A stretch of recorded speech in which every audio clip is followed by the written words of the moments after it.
سلام به همراهان خوشبوی عطر سونیا، امیدوارم حالتون خوب باشه. اومدم با معرفی 3 تا محصول. خیلی از دوستان پرسیدن که عطر چیه، اتکلون چیه و بادی اسپلش چیه.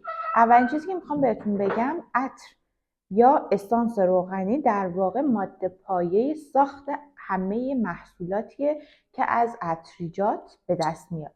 محصولات ما شامل اتکلون که در انواع مختلف اتکلون ها موجوده و محصول بعدی که از عطر به وجود میاد بادی اسپلشه.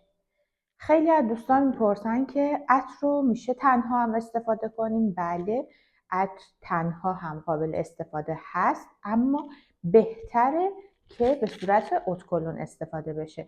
نکته بعدی که میخوام راجبش بگم، قیمت اتکلون هایی که در حجم 25 میله خیلی اقتصادی تر در میاد نسبت به عطرها، به خاطر اینکه عطرها به خاطر تورم و وضعیت دلار تغییر قیمت داره و مدام بالا و پایین میشه. برای همین اتکلون ها به خاطر اینکه حجمشون بیشتره، موندگاری بیشتری بهتون میده و مدت زمان طولانی تر میتونید ازش استفاده کنید، خیلی اقتصادی تره. پس اینم از عطر و